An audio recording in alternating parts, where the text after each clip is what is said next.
जय माता की मित्रों, हम लोग मेष लग्न में मंगल ग्रह की चर्चा कर रहे हैं और आज उनको चतुर्थ स्थान में प्लेस करवा के राशि अनुसार, भाव अनुसार, नक्षत्र अनुसार उनके फलों को जानने की कोशिश करेंगे कि चतुर्थ स्थान में जो बोला गया है, जो पुस्तकों में भी देखने को मिलता है कि चतुर्थ स्थान में अगर मंगल देव विराजमान है तो कुछ अच्छे फल नहीं देते।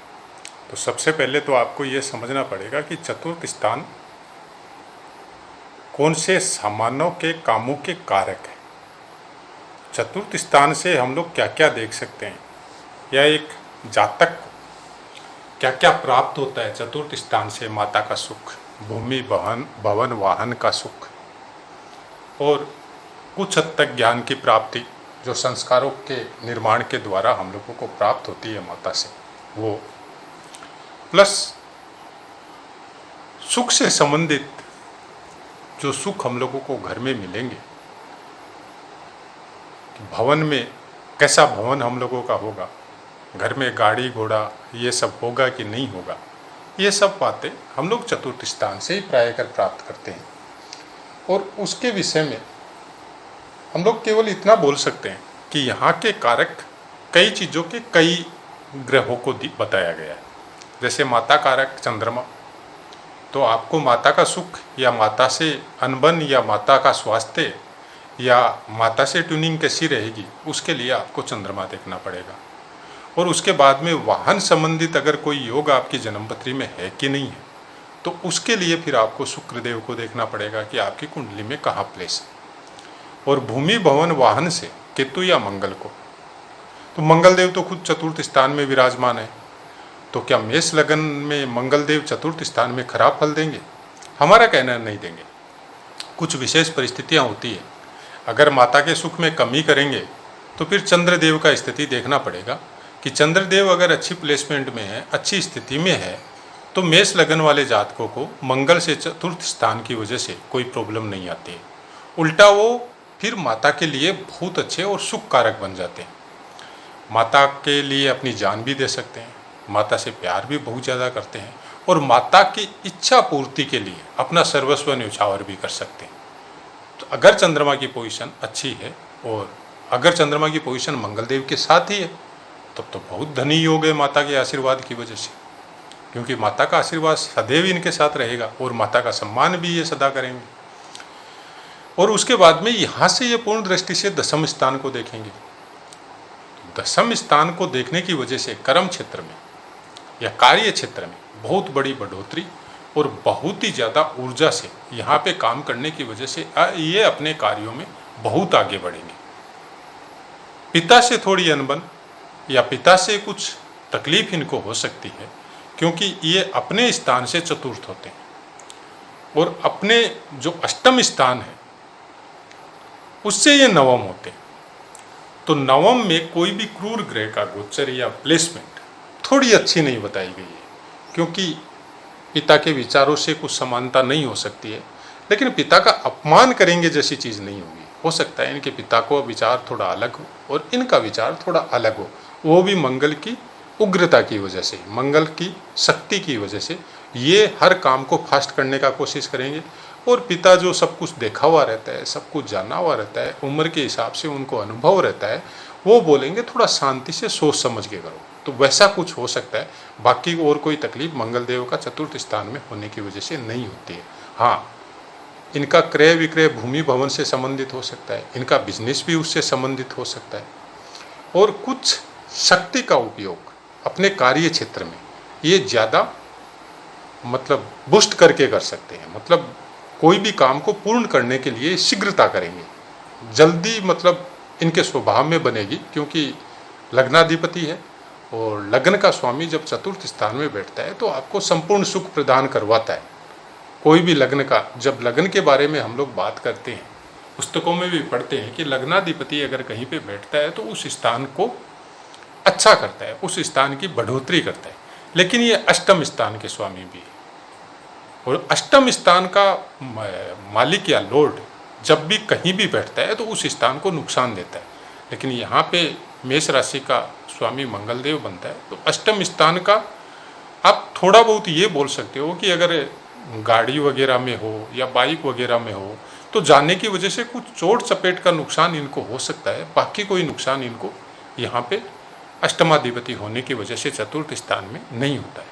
अब जैसे मैं हर वीडियो में बोलता ही हूँ कि ये सम राशि है, तो सम राशि में ग्रह का बल इस तरह से देखा जाता है, 6 अंश तक मृत रहेंगे, 12 अंश तक वृद्ध रहेंगे, 18 अंश तक युवा रहेंगे, 24 अंश तक कुमार रहेंगे, 30 अंश तक बाल्यावस्था में रहेंगे। तो जैसे बोला गया है उसी अनुसार, उसी अंशों अनुसार वो ग्रह उसी हिसाब से फल देगा।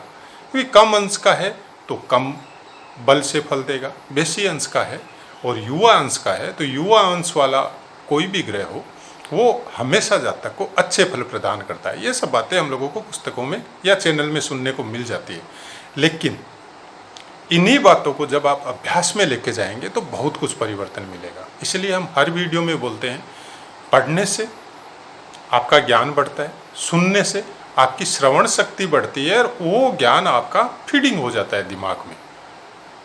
लेकिन अभ्यास से आपकी वो बुद्धि, वो ज्ञान आपको प्राप्त होता है जिसके ऊपर आपको खुद को कॉन्फिडेंस होता है। पढ़ने के बाद में आपने कोई भी एजुकेशन का सर्टिफिकेट ले लिया, वो एक अलग मैटर करता है कि आपने उस ज्ञान को प्राप्त कर लिया, लेकिन उस ज्ञान को जब तक आप फील्ड में उतारेंगे नहीं, जब तक अभ्यास के द्वारा उसको समझेंगे नहीं, तब तक उस सर्टिफिकेट की वैल्यू केवल सर्टिफिकेट है। ज्ञान का रूपांतर अभ्यास में होता है। कोई भी चीज़ का आप ज्ञान लो, जब तक आप अभ्यास नहीं करोगे तब तक आपके वो ज्ञान पूरी तरह समझ में आना बहुत मुश्किल होता है। तो कर्क राशि पे चंद्रमा का बल अगर मंगल देव के साथ सम्मिलित हो, चंद्रमा अच्छी जगह में प्लेस हो और कहीं से भी अगर दृष्टि भी डाल रहा हो तो बहुत अच्छा है। बाकी शुभ ग्रह की कोई दृष्टि है तो भी मंगल की उग्रता को वो कम करते हैं। तो मंगल देव का फल अगर चतुर्थ स्थान में आपको देखना है तो बाकी ग्रहों की दृष्टियां मंगल देव पे पड़ रही है या किसी ग्रह की युति है, तब जाके आपको संपूर्ण फल उसका कुछ समझ में आएगा। अदरवाइज मंगल देव यहाँ पे जो भी काम करेगा पूरे प्रभाव से, पूरी अपनी शक्ति के साथ काम करेगा। और शक्ति के साथ जब कोई भी इंसान काम करता है तो उस काम को अगर कोई वजह से वो पूरा नहीं हुआ, डिस्टर्ब नहीं हुआ, तो कुछ न कुछ गुस्सा दिमाग में आता ही आता है। एक साधारण इंसान को भी आता है। तो मंगल देव तो वैसे भी उग्रता की निशानी है, तो उनको ज़्यादा जल्दी आएगा। तो ऐसा कुछ समझना पड़ेगा हम लोगों को। तो अब मंगल देव अगर नक्षत्र के हिसाब से इनका प्रिडिक्शन करें तो मंगल ग्रह अगर चतुर्थ कर्क राशि में 3.20 डिग्री तक होगा, चाहे कोई भी ग्रह हो, कर्क राशि में 3.20 डिग्री तक अगर वो ग्रह है तो वो पुनर्वसु नक्षत्र में, और पुनर्वसु नक्षत्र का स्वामित्व आपको गुरु को प्रदान किया गया है। और पुनर्वसु नक्षत्र से हम लोग बहुत अच्छी बातें देखते हैं, जैसे प्रशासनिक अधिकारी हो, अच्छे नेता हो, प्रशासक हो, साधु हो, कर्मकांडी विद्वान हो, या फिर सच्चरित्र, सत्य का पक्ष लेने वाले, तो इस तरह का फल मंगल देव को प्राप्त होगा। तो इसमें से कौन सा फल मंगल देव को आ सकता है? इसमें से ये फल आ सकता है कि मंगल देव अगर अपने पूर्ण बल के हिसाब से पुनर्वसु नक्षत्र में चतुर्थ स्थान में अगर विराजमान है तो ऐसा आदमी सत्य का बहुत पक्ष लेगा। ऐसा आदमी प्रशासनिक पद में बहुत ऊंचे पद पर जाएगा। ऐसा आदमी नेता भी बनेगा तो लोगों को नहीं भरमा के सही बात बोल के नेता बनेगा और पब्लिक का भला करने की कोशिश करेगा। और वो भी कहीं पे अगर कोई भी कारण से अगर लड़ाई झगड़ा होता है, कोई और भी कोई झगड़े की कोई बात होती है, तो उसमें भी इनकी उग्रता साफ नजर आएगी। जैसे इनके साथ या इनके आदमियों के साथ कहीं कुछ बुरा हो रहा है तो उसका दंड या उसकी जो तकलीफ है ये खुद आगे रह के खुद भोगेंगे। ऐसा कुछ नेतृत्व का क्षमता इन लोगों के अंदर विकसित हो जाता है पुनर्वसु नक्षत्र में होने की वजह से, क्योंकि ये गुरु के ज्ञान से विकसित होंगे। गुरु का प्लेसमेंट अगर बहुत अच्छा है, गुरु की दृष्टि अगर बहुत अच्छी है, तो फिर ये बहुत ही ज़्यादा अपने क्षेत्र में विकास भी करेंगे और अपने क्षेत्र और अपने ज्ञान को ये बाई फोर्स आगे बढ़ाएंगे। मतलब लगे रहेंगे अनवरत, उसमें थकेंगे नहीं, क्योंकि मंगल की ऊर्जा भरपूर है इनके अंदर। उसके आगे पुष्य नक्षत्र, चारों चरण आएंगे। पुष्य नक्षत्र का स्वामित्व आपको शनिदेव को प्राप्त है। और पुष्य नक्षत्र से हम लोग क्या देखते हैं, जैसे सामान जो जमीन से निकलने, धान, चावल, गेहूँ, गुड़, चीनी, ये सब का कोई व्यापार हो, या कोई राजनीतिक या प्रशासनिक क्षमता वाली पदवी हो, या फिर कुछ अच्छे विद्वान प्रशासक की श्रेणी में हो सकते हैं, वेद अध्ययन की श्रेणी में हो सकते हैं, या आपको अंतर्ज्ञान से प्रेरित कोई चीज़ें जैसे चक्रों का ज्ञान हो, योगों का ज्ञान हो, वेदों का ज्ञान हो, या फिर भविष्य पुराण देखने का कोई तरीका, उसमें ज्योतिष भी हो सकती है, उसमें और कोई विद्या भी हो सकती है जिसके द्वारा हम लोग ध्यान वगैरह करते हैं, वो सब विद्या हो सकती है, तांत्रिक मांत्रिक कार्य भी हो सकते हैं।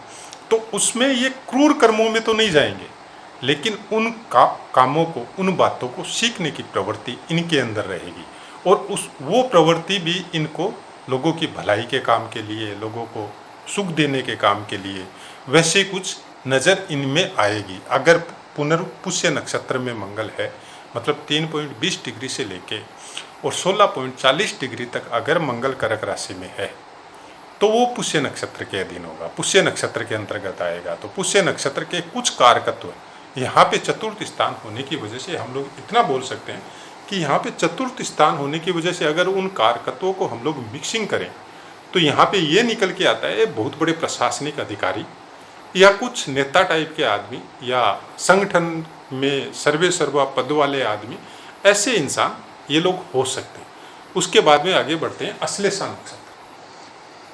अश्लेषा नक्षत्र का स्वामित्व बुद्ध देव को प्राप्त है, और अश्लेषा नक्षत्र से संबंधित मतलब आप कोई भी चीज़ का नकल करना हो, कोई फोटो वगैरह का व्यवसाय करना हो, या कोई सर्जरी वगैरह का चिकित्सा के क्षेत्र में, वो सब कामों में ये जा सकते हैं। उसका कारण क्या है, अगर बाकी और बहुत कारक है, लेकिन मंगल देव अगर अश्लेषा नक्षत्र में होता है, लाइक 16.40 डिग्री से लेके 30 डिग्री तक अगर मंगल कर्क राशि में, तो बुद्ध देव का स्वामित्व अश्लेषा नक्षत्र को प्राप्त है, अश्लेषा नक्षत्र में रहेंगे। और बुद्ध देव अपनी 2 राशियों के अधिपति है, तीसरे स्थान की और छठे स्थान की। और छठे स्थान से लाइक हम लोग ये भी देखते हैं जैसे चिकित्सा का क्षेत्र हो, या फिर सर्जरी का क्षेत्र हो, या आप ऋण या बैंक से संबंधित या फाइनेंस से संबंधित कोई काम हो, तो मंगल देव चतुर्थ स्थान में बैठ के फाइनेंस से संबंधित तो काम करेंगे नहीं।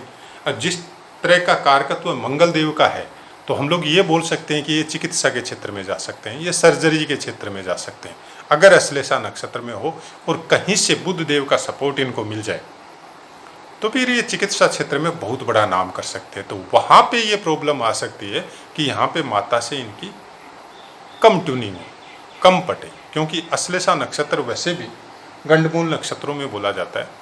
तो वहाँ पे भी गंडमूल नक्षत्र के बारे में मेरा डिटेल में बताया हुआ है, आपको पूरा पाठ सुनना है तो वहाँ पे सुन लीजिए, 2 या 3 वीडियो शायद होगा गंडमूल के बारे में, तो कैसा फल क्या होता है गंडमूल नक्षत्र में, और कहाँ पे एक्चुअल में गंडमूल लागू होता है, कहाँ नहीं होता है, तो वो भी भ्रांतियाँ आपकी दूर हो जाएगी। लेकिन अश्लेषा नक्षत्र में मंगलदेव होने की वजह से कुछ क्रूर कर्मों में, अब क्रूर कर्म तो वो भी होते हैं जो हम लोग सर्जरी वगैरह करते हैं लेकिन वो क्रूर कर्म जनता की भलाई के लिए होते हैं। और चतुर्थ स्थान जनता का भी है, पब्लिक का भी है, आम मनुष्य जिनके साथ आप जुड़ते हैं वो स्थान भी चतुर्थी है। तो भूमि भवन वाहन से संबंधित होने के साथ साथ जनता का भी है। तो नेतृत्व क्षमता या अश्लेषा नक्षत्र में होने से जनता की भलाई के लिए ऐसी चिकित्सा जो रोगों का नाश कर सके, जो लोगों को भला कर सके, वैसी चिकित्सा के क्षेत्र में भी मंगलदेव यहाँ पे आपको लेके जाते हैं। बाकी और बहुत कारकत्व है, लेकिन मंगलदेव के साथ मिलाने के लिए आपको मंगलदेव के कारकत्वों को भी समझना पड़ेगा, क्योंकि सब कारकत्व एक ग्रह के साथ नहीं मिलते हैं। जो ग्रह जिस लायक हो उसी लायक वो कारकत्व मिलेंगे। मैंने पिछले पाठ में भी बोला था ये बात कि हमारे सामने बहुत सी चीज़ें होती हैं, हम लोग रोज़मर्रा की लाइफ में भी बहुत सी चीज़ें देखते हैं, बहुत से आदमियों से मिलते हैं, लेकिन कुछ इंसान हम लोगों को पसंद आते हैं, बहुत सी चीज़ों में कोई चीज़ हम लोगों को पसंद आती है, बहुत सी बातों में कोई बात हम लोगों को पसंद आती है, वो हम लोगों के कारकत्वों के अनुसार होती है तब पसंद आती है। तो नक्षत्रों का भी कारकत्व का जो हिसाब किताब है, जो उसका काम है वो बहुत बड़ा है। नक्षत्रों में, हर नक्षत्रों में थोड़े बहुत सब कारकत्वों को सम्मिलित किया गया है, लेकिन उन कारकत्वों के साथ आप ग्रह को मिलाना पड़ेगा। और ग्रह के कारकत्व क्या है उनको आपको समझना बहुत ज़रूरी है। हालांकि मैंने ग्रह हो, राशि हो, नक्षत्र हो, उनकी डिटेल में सब चर्चा की है, कारकत्वों से, स्वभाव से, ये सब संबंध में। तो यहाँ पे डिटेल में तो चर्चा नहीं कर सकते। उसका कारण है कि सबकी अगर डिटेल में चर्चा करने जाए तो फिर वीडियो तो वो ये 2 घंटे का हो जाएगा। लेकिन हम लोग वो चर्चा कर रहे हैं कि सम्मिलित करके किसी ग्रह का फल हम लोग कैसे जान सकते हैं। तो ऐसा है मित्रों, पाठ को मैं ज़्यादा लंबा भी नहीं करना चाहता और कोशिश यही रहती है कि आपके पाठ से संबंधित ही बातें मैं आपको ज़्यादा बताऊं। कुछ कारणों की वजह से हो सकता है कई बार कि सब बताते समय कई बातें दिमाग में और भी आ जाती है, तो वो मैं बोल देता हूँ। वो भी इसी वजह से बोल देता हूँ कि आज इतने सालों से जब हम लोग अभ्यास करते हैं तो बहुत सी कुछ नई बातें भी पता चल जाती है, तो कभी कभार वो भी निकलती है।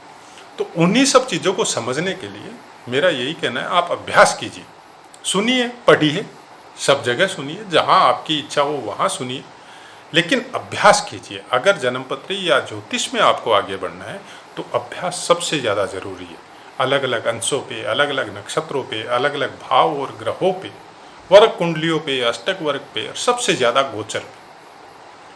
कोई भी फल प्राप्त करने के लिए आपको गोचर देखना बहुत ज़रूरी है, और गोचर के बिना फल मिलना बहुत मुश्किल है। तो हम अपनी वाणी को विराम देता हूँ और आपसे आज्ञा लेता हूँ। जय माता।